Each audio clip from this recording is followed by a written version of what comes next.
굿모닝 베들가족 여러분, 9월의 마지막 주말입니다. 많은 사역들이 펼쳐졌던 9월이었습니다. 그럼에도 매주마다 새 가족들을 보내주셔서 교회가 더 활기차고 역동적으로 움직일 수 있었습니다. 중고등부와 교회 학교에서 수고하시는 선생님들 모두들 수고 많으셨습니다. 한 사람을 제자로 양육하는 그 사명으로 살아가시는 교사 여러분들을 응원하며 축복합니다. 리셋! 오늘 함께 부를 찬송은 377장 예수 따라가며입니다. 다 함께 3절을 찬송하겠습니다. 남의 짐을 지고 슬픔 위로하면 주가 상급을 주시겠네. 주를 의지하며 순종하는 자를 항상 복 내려주시리라. 의지하고 순종하는 길은 예수 안에 즐겁고 복된 길이로다. 아멘. 오늘 묵상할 말씀은 출애굽기 20장 1절에서 17절입니다.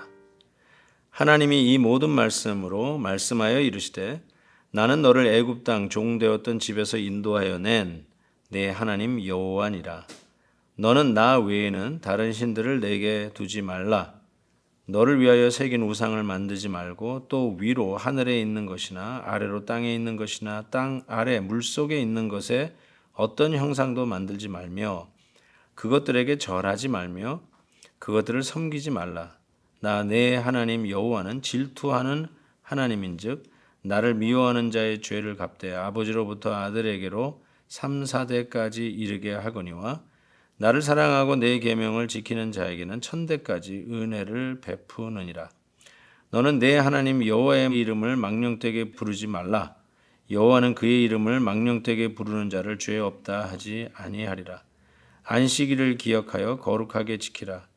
엿새 동안은 힘써 내 모든 일을 행할 것이나 일곱째 날은 내 하나님 여호와의 안식일인즉 너나 내 아들이나 내 딸이나 내 남종이나 내 여종이나 내 가축이나 내 문 안에 머무는 객이라도 아무 일도 하지 말라. 이는 엿새 동안에 나 여호와가 하늘과 땅과 바다와 그 가운데 모든 것을 만들고 일곱째 날에 쉬었음이라. 그러므로 나 여호와가 안식일을 복되게 하여 그날을 거룩하게 하였느니라. 내 부모를 공경하라. 그리하면 내 하나님 여호와가 내게 준 땅에서 내 생명이 길리라. 살인하지 말라. 간음하지 말라. 도둑질하지 말라. 내 이웃에 대하여 거짓 증거하지 말라. 내 이웃의 집을 탐내지 말라. 내 이웃의 아내나 그의 남종이나 그의 여종이나 그의 소나 그의 나귀나 무릇 내 이웃의 소유를 탐내지 말라. 아멘. 우리가 너무나 잘 아는 십계명입니다. 이 십계명은 영원한 하나님의 율법이죠.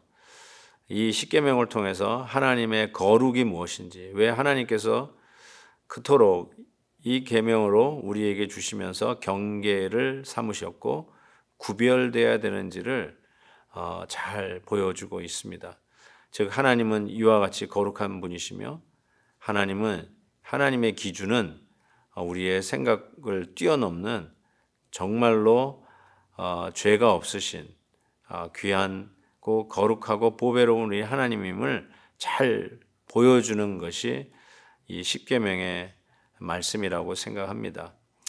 십계명, 여러분께서 한번 오늘 말씀을 늘 묵상하면서 우리의 자녀들에게도 삶의 지표로 삼을 수 있기를 바랍니다. 공립학교에서는 이미 이 십계명을 떼어낸 지 오래지만 액자에서 떼버린다고 우리의 마음에서조차 하나님의 말씀을 떼어낼 수는 없을 것입니다.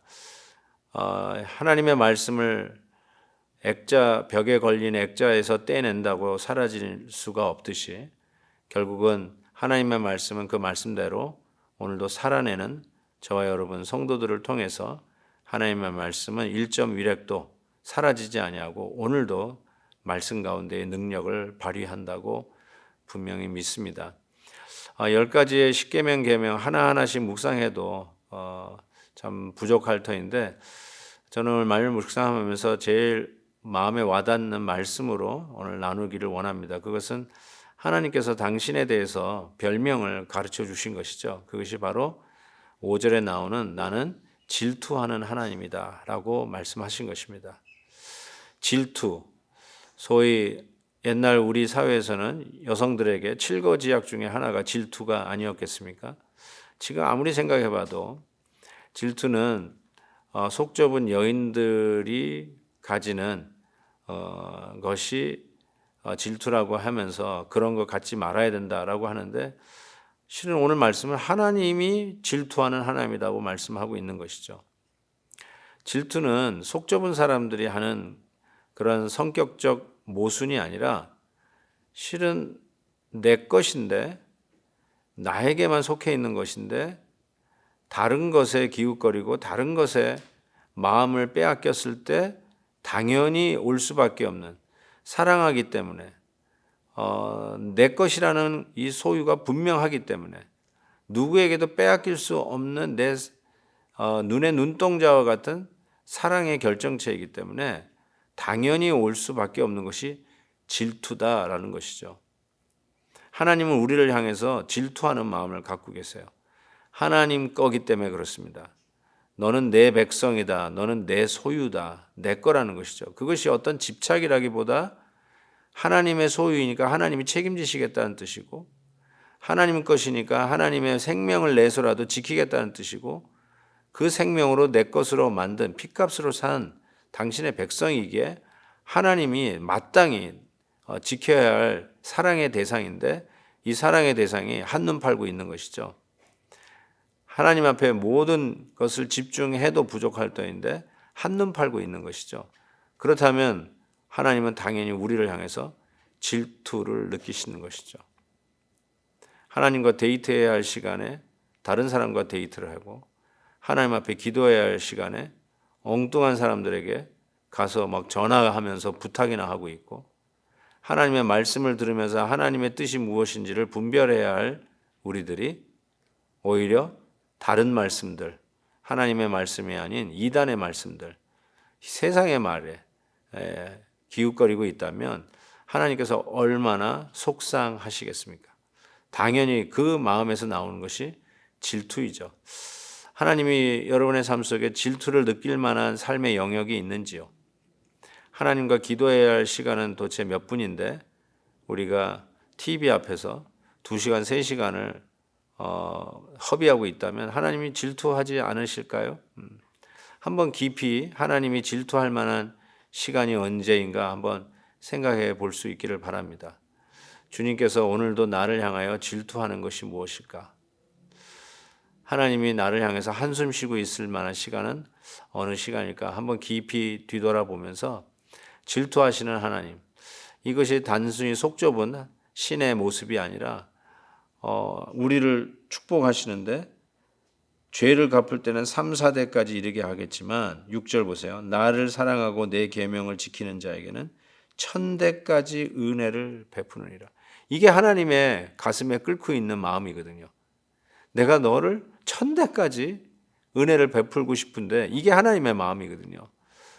그 마음을 우리가 조금이라도 안다면 하나님을 문 밖에 질투하는 하나님으로 버려두지 아니하고 오늘도 우리의 마음의 문을 활짝 열고 우리 하나님과의 시간과 우리 하나님과의 나누는 교제와 하나님의 말씀에 순종하고 하나님의 뜻을 행하는 일에 우리가 더욱더 충성되게 나아가야 할 것을 믿습니다.